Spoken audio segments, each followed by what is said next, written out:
Good morning. So I'll be talking about prognosis study. This is a critical case. So we have a 34-year-old male who's had a tibial fracture, after which he underwent his surgery, and the surgery was successful. He had a post-op period which was well, and then he returned home, and then he came for his first OPD follow-up visit.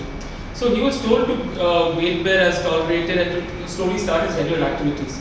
But when he came to the OPD, the patient appeared very anxious. He was overly concerned whether the leg he had the injury will refracture again, and if he can actually weight bear even if there's pain, can he weight bear? So because of this, he was quite apprehensive in doing any daily activities. He did not leave his house, and so the question right now is: does all his anxiety and pessimism will it affect long-term recovery? And that is what the question is. So I am trying to explain that with this prognosis study.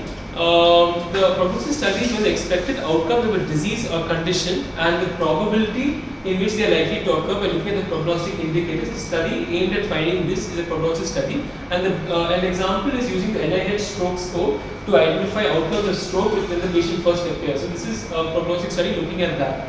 So the best methodology to do a prognosis study would be a cohort study. The study taken to answer the clinical question was in the British Journal of Anesthesia in 2019. It was patient coping and expectations predict recovery after a major orthopedic trauma.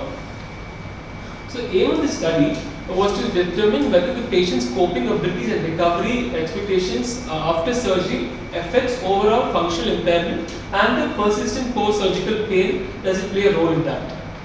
So the population, the people statement, the population is studying of patients greater than 18 years of age with an open fracture that had an operative fixation. The exposure was to see whether coping mechanisms or recovery expectations were played a role. So the exposure was actually looking at the coping and recovery expectations. And how they did this was with a SPOC questionnaire, which I will come to. The outcome, that is recovery at 1 year, what they looked at was seeing the functional impairment and the persistent post-surgical pain. How they looked at this was through questionnaire. So question 4 of the EQ5D, which is the Europol, that is a society, their fourth question looks at pain severity, and the 8th question of the SF12 looks at pain interference with daily activities. And the time period was 12 months, they were looked at from onset to 12 months. So this is SPOC questionnaire, and here it's a self-administered questionnaire which the physician runs through after the patient fills it. So you look at the somatic complaints, the coping, energy and optimism. Complaints like was the pain there with exercise, with rest? Did you lose sleep worrying over this? And then are you always tired, fatigued, you have poor memory, and are you feeling quite upset? Is this affecting your daily pleasurable activities? So the total score is 0 to 162, and as you get a higher score, it means worsening coping, increased somatic complaints, lower energy, and pessimism regarding recovery.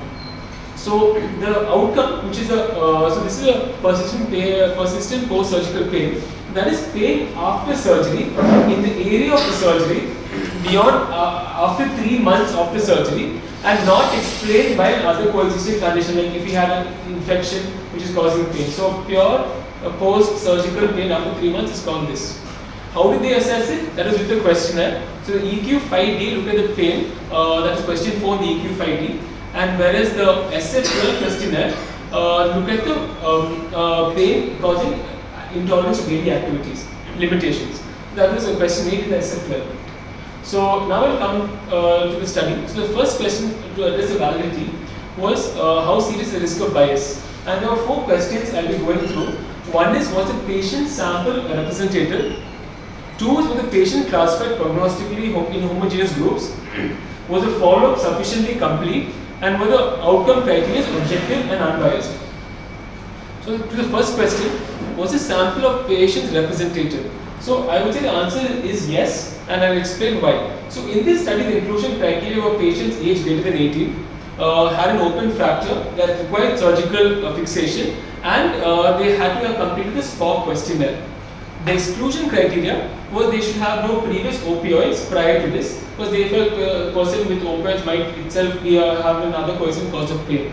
So this is actually not a prospective cohort, it is a retrospective cohort. So it was a historical cohort taken from the Vellore trial, which is in NEJ 2015. So So now the question is, so I went to look at that trial's inclusion-exclusion criteria.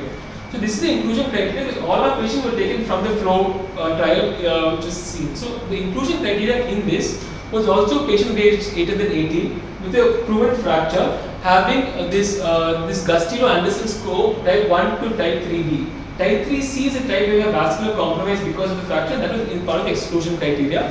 Fracture required operative fixation and an informed consent. The inclusion criteria seems well representative, and the exclusion criteria after going through also seems well representative. There was no gross problem in the exclusion criteria. So our patient were historical cohorts taken from this study. Next, were the patients classified into prognostically homogeneous groups? My answer for this is no. The reason is, one is the prognostical variables that can affect persistent post-surgical pain and cause functional impairment. When you look at the risk factors, there's age, obesity, the type of fracture, the type of surgery that was used, the anesthetic agent, and then also presence of other painful conditions or other like an IBS or a migraine or fibromyalgia.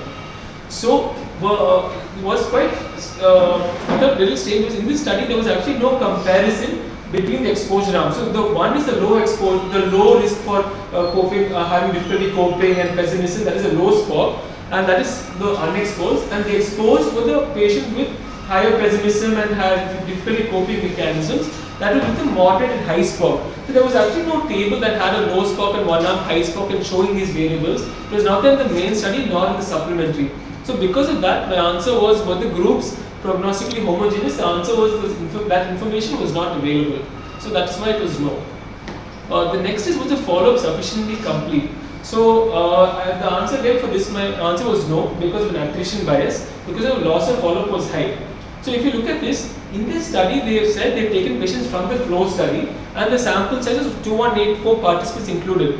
But then if you look at the flow study, there was actually 2551 participants from 41 clinical studies, and the final analysis which I will come to was only 2447. But here there were 41 clinical sites and this was the sample size.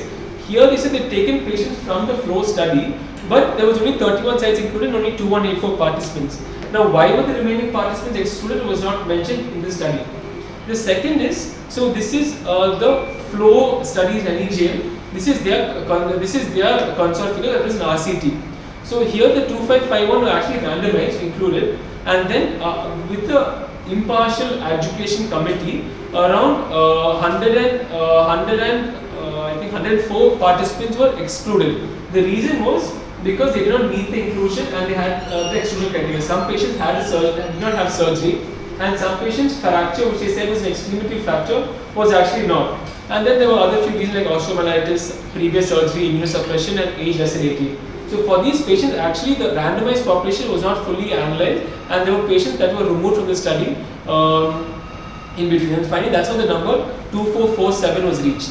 So after that, our study had 2184 participants taken into the study. That was, but in the 2184, only 71.4% completed the SPOC questionnaire. That is how we could assess exposure was there or not there. So finally, a sample which was studied was only 1560 out of the total 2551. And then the outcome that was measured, that was the pain that was at 12 months or the physical pain causing limitation in activity, that also had a loss of follow-up around 20%. So the outcome could only be seen in 1218 with EQ5D looking at pain, and the SF12 had only 1277. So again, there was a loss of follow-up of 20%, which is also quite high. So because of significant loss to follow-up, I have written there was an attrition bias and the study was not, that's why the answer for this was no. So now what they did was, this is the first table in the study where they compared groups without SPOC and with SPOC data to show that even though there was 71.4 only had the SPOC data, the groups without SPOC were also similar to the groups with SPOC, and that's why even though there was a loss of 28.6%, it was okay. That is their justification for that, and that is the reason for this table. So now the last question in the look at the validity, were the outcome criteria objective and unbiased? So SF12 and EQ5D are actually subjective criteria, but they have been validated across multiple surgical populations with good reliability, validity, and internal consistency. So even though it was a subjective criteria, there was a good validity, reliability, and internal consistency. The next thing was an unbiased. So I thought there might be an observation bias which was not addressed in the study. So the question is, after the patient did the SPOC questionnaire, the physician who saw the SPOC questionnaire, was he the same physician who actually did the EQ5D and SF12?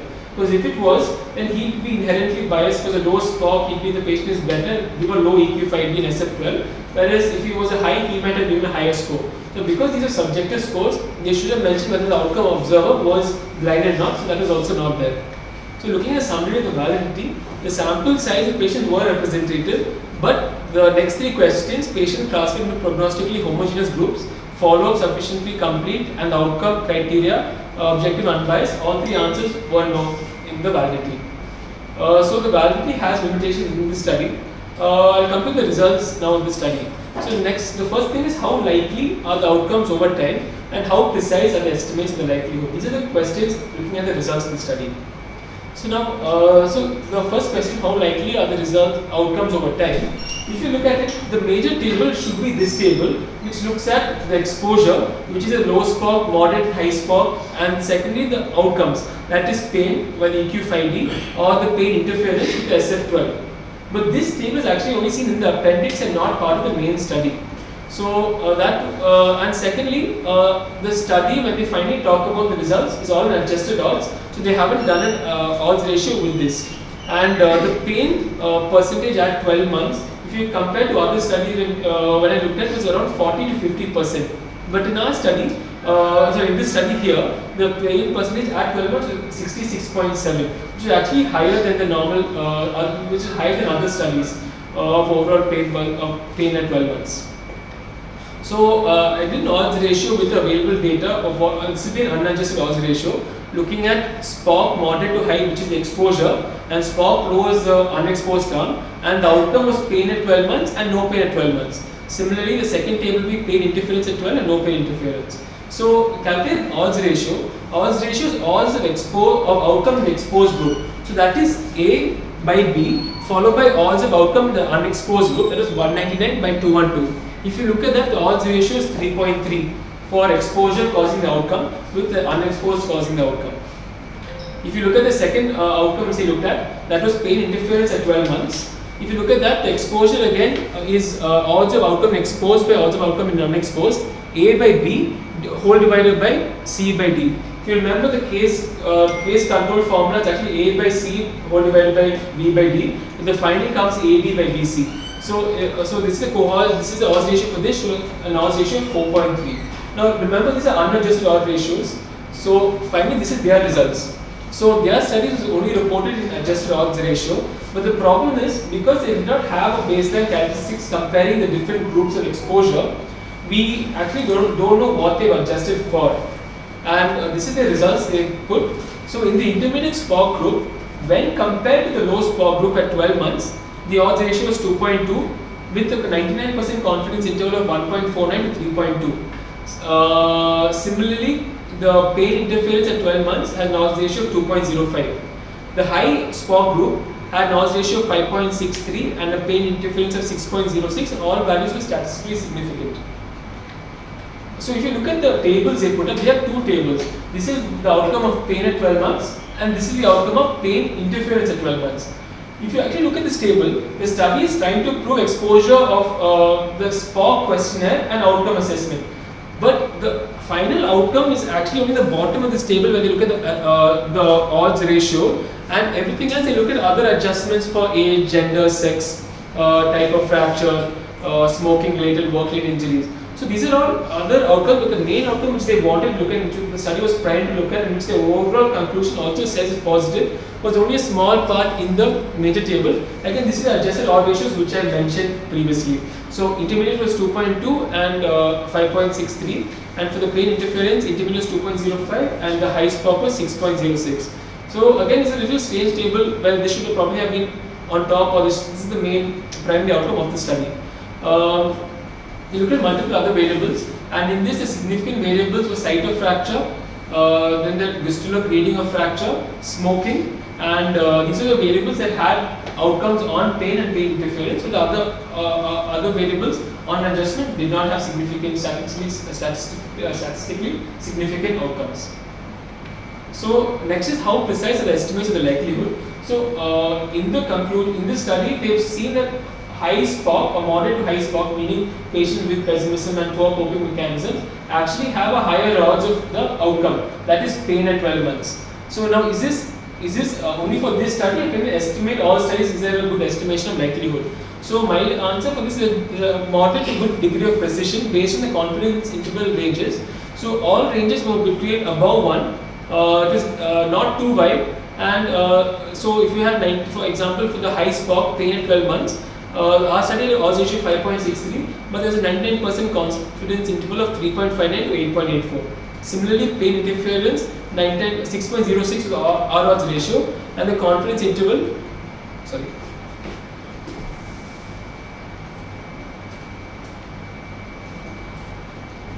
the confidence interval went up to 9.25. So, because the confidence intervals were adequate, I thought there was a moderate degree of precision. So now finally, how can I apply the results to my patient care? One is, were the patients and their management similar to those in my practice? Was the follow-up sufficiently long? And can I use the results in the management of in my practice? So were the study patients and their management similar to those in my practice? The answer is yes. One is the fact that there were actually patients from India in this study, but then again, all patients of all populations in the world have 99% of similar human genomics. So how much difference would that cause again is questionable. But we had patients from India. They were middle-aged patients, male greater than female, which all seem representative to my practice. The second is, was the follow-up sufficiently long? And so what they were mainly looking at is a persistent post-surgical pain, which is a 3-month outcome. Each patient is followed up for 12 months, which was adequate. But last is, can you use the results in the management of my practice? I would say the answer is no. And the reason is, so even if the results and the applicability of the study is good, the validity of the study has few limitations, and hence, because of that reason, this study I would not use this study's recommendation for my patient's practice. But I would definitely recommend further studies with this on this topic, because it seems to show that stress and poor coping mechanisms are associated with poor